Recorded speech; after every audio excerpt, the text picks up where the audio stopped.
حي على الفلاح.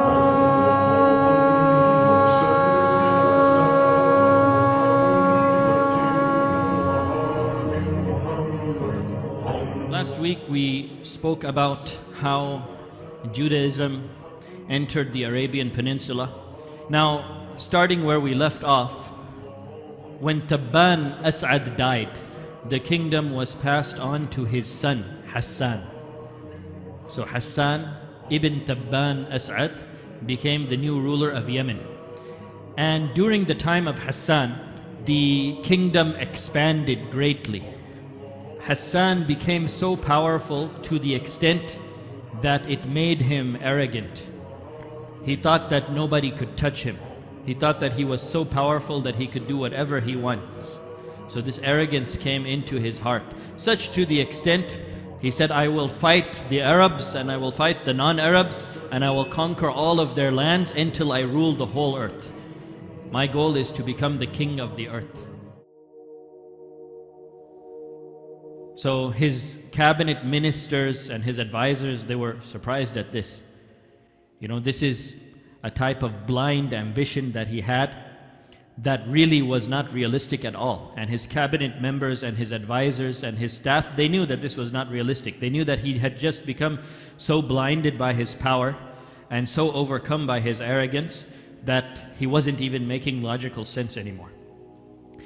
So Hassan asked his staff and his cabinet and his ministers, he asked them, who is the most powerful nation on the earth right now?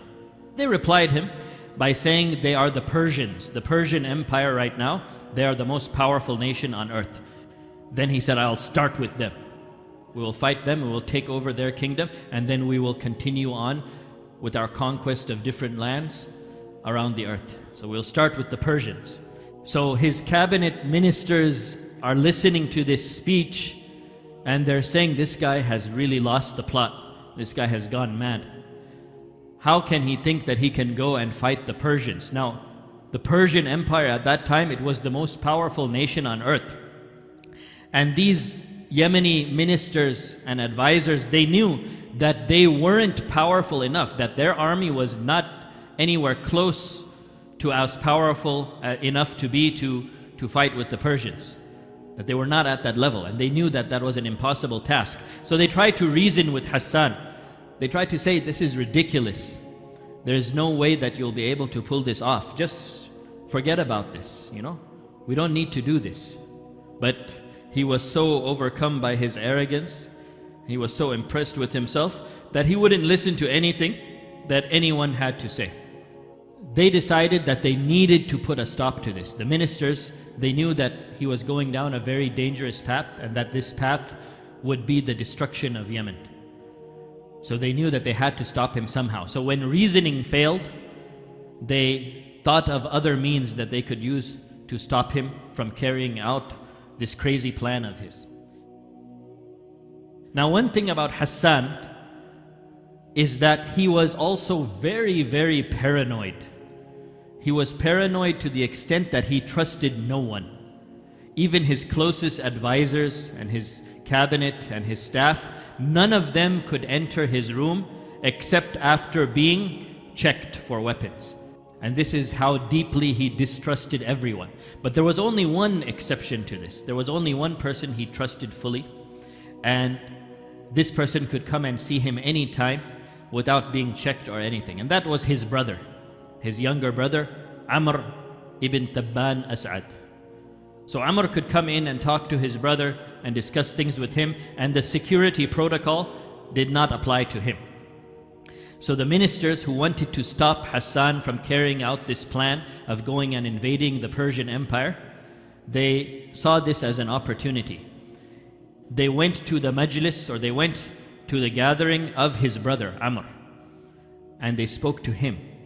They said, look, we have tried to speak to your brother about calling this crazy plan of his off, but he's not listening to us. So we see that the only solution to stop him, the only way that we can stop him from destroying the kingdom of Yemen, he cannot continue to be our king. And then they said to Amr, they said, look, you are the only one who can get to him without being checked. None of us can do that, because none of us can even enter his quarters without being searched. So this falls on you. And they said to him, to sweeten the deal, they said, look, if you do it, we promise, we all agree, we unanimously agree that you will be the king of Yemen. So the greed and the lust for power entered the heart of Amr. He wanted to be the king. He wanted to have this power and this rule. So he agreed with them, and they planned to assassinate Hassan ibn Tubba As'ad. Now there was only one minister from those ministers who disagreed with this plot, who didn't want to have anything to do with it. All of them agreed except one, and his name was Dhu Ru'ayn. And Dhu Ru'ayn said to Amr, he said, don't do this, don't do what they're telling you to do. If you go ahead with this, you're just greedy right now, you're just looking at the kingdom, but you will fall into such a sorrow and depression that none of the kingdom or none of the wealth or none of the riches that you have will be of any benefit to you. That depression is just going to eat you alive. Don't do it. So Dhu Ru'ayn was the sole member of the cabinet who tried to convince Amr not to go through with this plot to assassinate his brother. But all of the other cabinet members egged him on and told him to do it, and they beautified this evil action for him by saying that you will become the king of Yemen if you do this. In the end, Dhu Ru'ayn was not able to convince Amr to hold back on the plan. And Amr's greed and his lust for power got the better of him, and one day he went into the chambers of his brother, and of course he went in there without being checked because Hassan trusted his brother, and he came in with a dagger concealed under his clothing. And when he got close enough to him, he actually did stab him. And Hassan ibn Tubba As'ad was assassinated in this manner. And they kept their promise to him. The ministers kept their promise to Amr, and they made him the king of Yemen. So now Amr is the king of Yemen. But what happens to him? Exactly what Dhu Ru'ayn told him would happen to him. He becomes so overcome by sorrow and grief and guilt that a severe depression overtakes him. Amr is not able to sleep at all in the night. He can't sleep. And during the day, he is so weak and tired and fatigued. So he suffers from such an extreme case of insomnia that he is not able to actually function in his life properly. Now, before Amr actually went through with the plot to assassinate his brother, Dhu Ru'ayn, who was trying his best to convince him not to go through with this plot, he said to him, okay, you're not listening to me, but I am writing a letter and I'm sealing this letter and giving it to you as an amana. So keep this letter with you, and when I tell you to open it, then open it. So Amr said, okay, and he kept that letter with him. So now, after the assassination, he's suffering from this depression and this sadness. So he calls the best doctors of Yemen and the specialists and everyone to come and try to treat him for this problem that he's having, this lack of sleep. And all of the doctors and specialists and everyone agreed that the reason why Amr is suffering from this type of depression is obviously because of the evil act that he did, the fact that he murdered his own brother in order to take over his kingdom. So Amr said, okay, I understand that. I know what the problem is. That's not what I called you here for. I called you for a solution. What should I do about it now? And they said to him, the only solution you have is everyone who conspired, everyone who came to you and convinced you, the ones who made you do this, you have to execute each and every one of them, and then you should be okay. So he said, okay, no problem, I'll do that. And then Dhu Ru'ayn's turn came to be executed. But as we know, Dhu Ru'ayn was the one who told him not to do it. But when his turn came, so Dhu Ru'ayn, he said, wait, I just need you to do one thing. He said, okay, what is that? He said, remember before the assassination, I gave you a sealed letter He said, yes, I remember. He said, okay, I told you to keep that as an amana, to keep that as a trust, and not to open it until I tell you to open it. I need you to open that letter and read that letter. He took the letter and he opened it, and he found 2 lines of poetry. Who would be crazy enough to purchase the inability to sleep, to purchase insomnia, and buy that with their sleep? Basically to trade a comfortable night's sleep for the inability to sleep. Who would do that? If you're sleeping comfortably, this is a great blessing. So why would you sell your ability to sleep comfortably and trade it for a life with no comfort?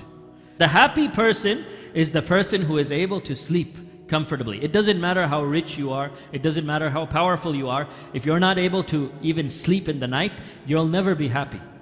As for Himyar, Himyar means Ahlu Yemen, the people of Yemen, meaning the ministries, the cabinet. These people betrayed and committed treason, except Dhu Ru'ayn. Dhu Ru'ayn is the one who told you not to go through with this. Do you remember that? When Amar read these 2 lines of poetry, he remembered that he was the only one who told him not to go through with it. But he didn't heed that advice, he didn't listen to Dhu Ru'ayn, and he went ahead and did it anyways. So once those 2 lines of poetry reminded Amr of Dhu Ru'ayn's stance on this whole issue, he said, yes, you're right, sadaqt. You have spoken the truth. And you are pardoned. So Dhu Ru'ayn survived because of that. So Amr continued as the king of Yemen. But when he died, when Amr died, then the fighting started. Then the descendants of Rabi'ah ibn Nasr, they started fighting over the kingdom of Yemen. They didn't think that it should go to the next one in line. Rather, each one from the royal family thought that they had a claim to that kingdom. So the civil war started. So the family of Rabi'ah ibn Nasr, they started to fight over who should rule Yemen now. And it became so chaotic. It became such a civil war that different factions of Yemen were fighting amongst each other. So Yemen became disunified and it became disunited. And different people were ruling different parts of Yemen. And it was just a big mess. It was full of chaos. So during this period of political instability, when there was no central government ruling the country, there was an evil man. His name was Dhu Shanatir, and this was a highway robber. He was known as a person who used to rob people that were traveling through the country. And over the years, he had been able to establish himself as a very powerful, crime boss. So this group of people, they became pretty powerful. Not powerful enough, of course, to overthrow a country, but in this type of situation that Yemen was in now, where it was actually in civil war and there was no strong central government ruling things, they saw this as an opportunity to actually take over the country. So Dhu Shanatir and his gang, they were able to reach the palace of the king of Yemen, and they were able to actually overtake that palace. And through this, Dhu Shanatir became the ruler of Yemen, and the family of the Tubba, the family of Tabban As'ad, they were thrown out of rule. They didn't have any share of the kingdom anymore. Now Dhu Shanatir was a very, very evil man. He was an oppressive man, and he was a very immoral and unethical person, and he used to do all sorts of illicit actions with people. And everyone hated him. The whole country hated him. After some time of his rule, after some years, there were still some members from the family of the Tubba that remained. Of course, they didn't have any political power anymore, but there were still some members of the family that remained.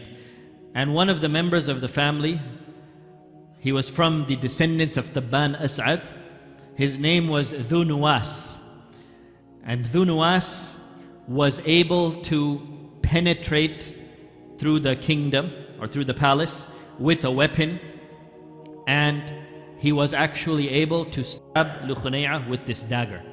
Then Dhu Nuwas took back the kingdom of Yemen again. So the rule returned to the family of the Tubba. So the rule was with the family of the Tubba for so many years and so many generations, and then for a few years it was taken away and Lukhunay'ah and his gang took over.